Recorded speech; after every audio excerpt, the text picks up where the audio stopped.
Welcome everybody to another session of Passion to Profit Summit, where we teach you how to turn your purpose, your passion, your skills, and your talent into a profitable business.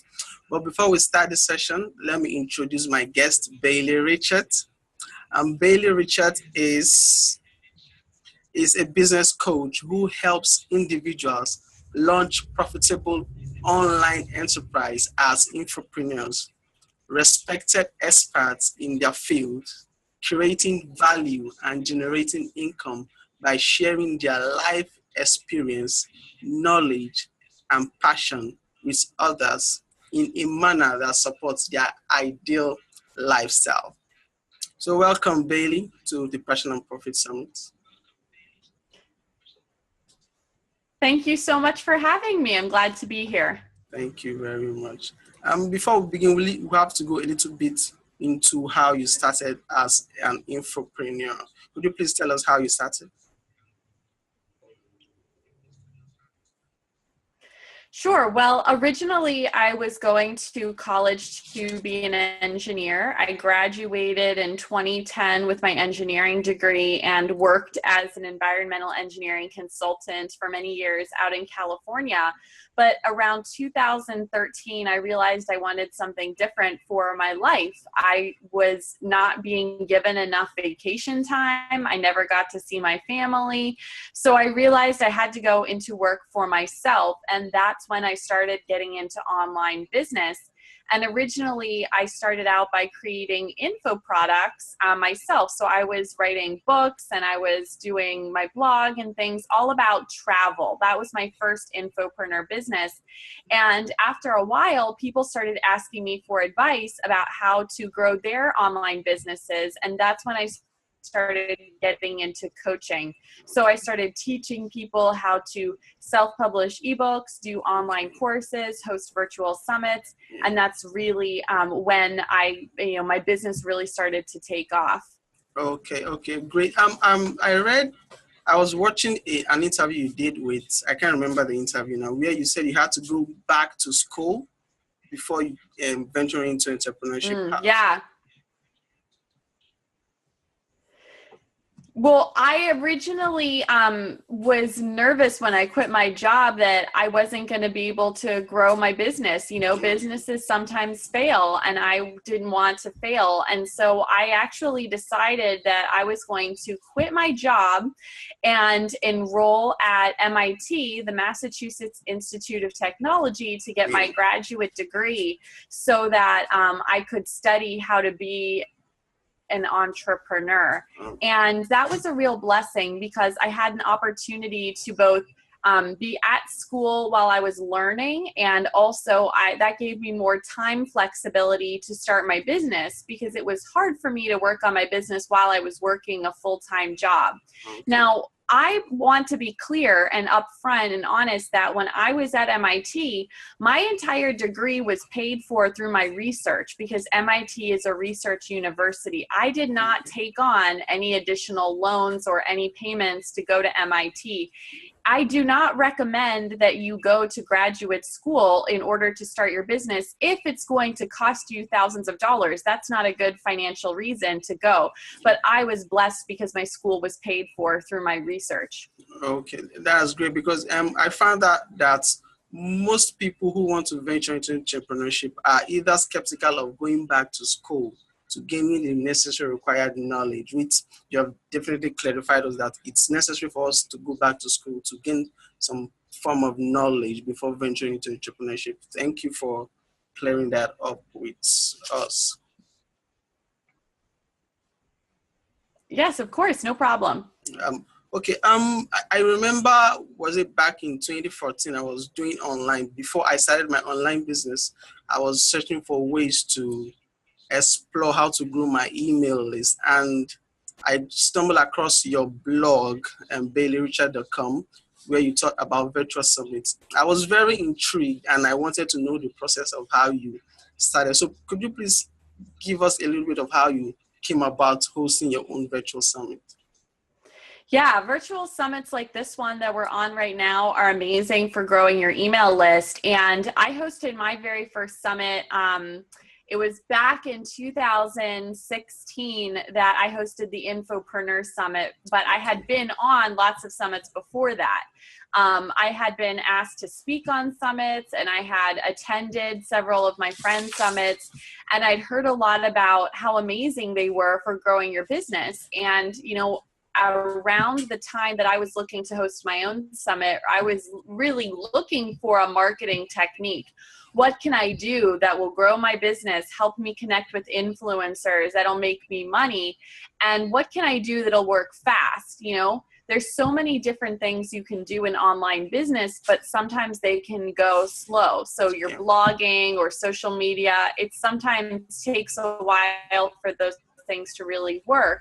Yeah. But with the virtual summit, I was able to put it on in just 90 days. And so that's pretty awesome if you want to really grow your business in a short period of time. Yeah. I truly agree with you on that, because it's a very fast way of tripling your email list, getting to how work with various people you have been looking up to. It's very, very great to host a virtual summit. And could you please tell us what the steps you took in hosting your virtual summit? What are the steps if I was a newbie coming to you to, okay, Bailey, could you please teach me how to host a virtual summit? So what are the steps that you will take? Yeah, absolutely. So like I said, it took me 90 days to host my very first. So if you take each month, that's approximately one phase. There's 3 phases of starting a summit. The first phase is planning, the second phase is creating, and the third phase is launching. Okay. So in the first phase for planning, what you need to do is sit down and figure out the logistics of your event. When is your event going to be? What are the dates? What's the name of your event?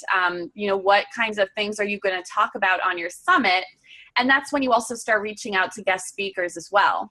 The second phase about creating the summit is all about setting up the technical back end for your summit, because you're going to need a place to host your videos where you can show them online. You're going to need a place like a sales funnel where people can opt in for their free ticket and then buy your all access pass. You're going to need to set up that all access pass membership area.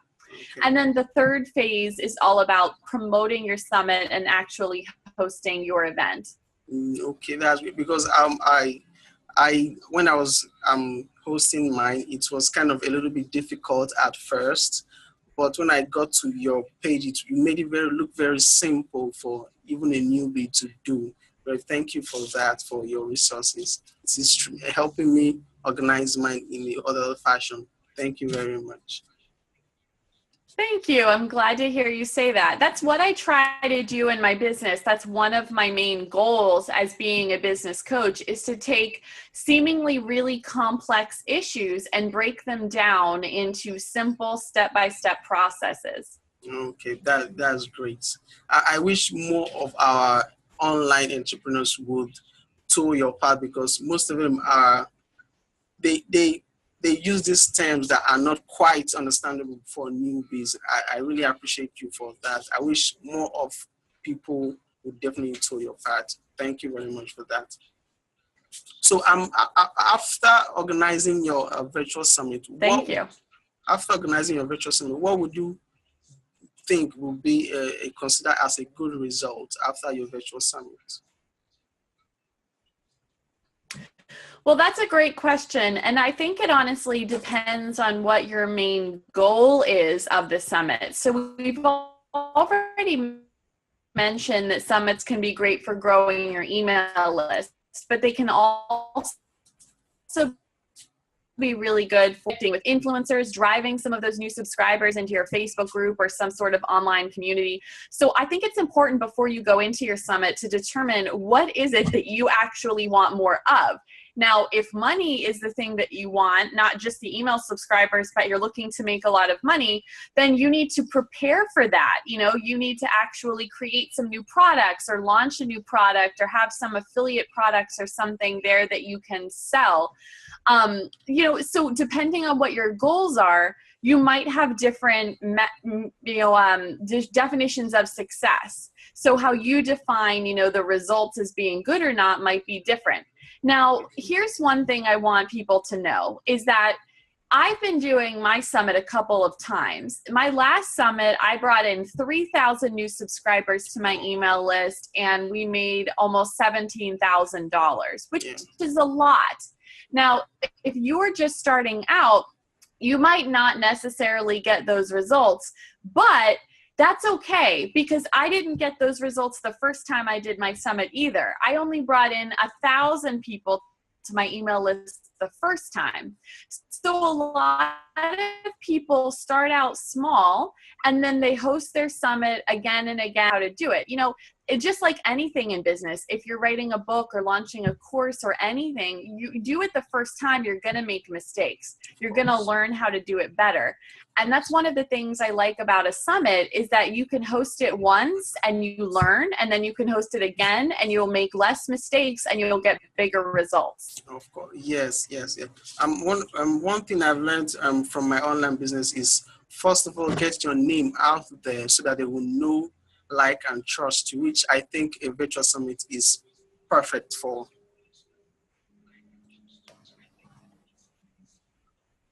Yes, exactly. You've just completely grasped that concept, is that a virtual summit does wonders for your business because it really establishes you as an authority in your niche. It really makes it obvious that you are a good coach or good speaker or good author or whatever you want to be.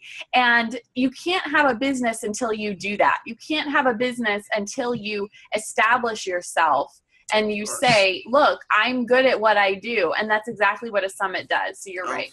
Of course. So that's what I advise all my clients, that they should first of all get their audience to like, know, and trust them first before trying to sell them on something, which is very, very good.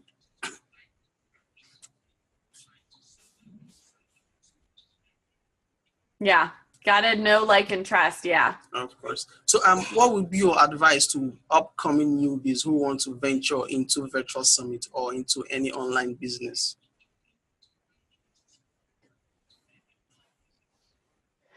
Well, I think that, like I said, you might not get those big results with your first summit. I think part of that, for me, I got smaller results with my first summit because I started off small.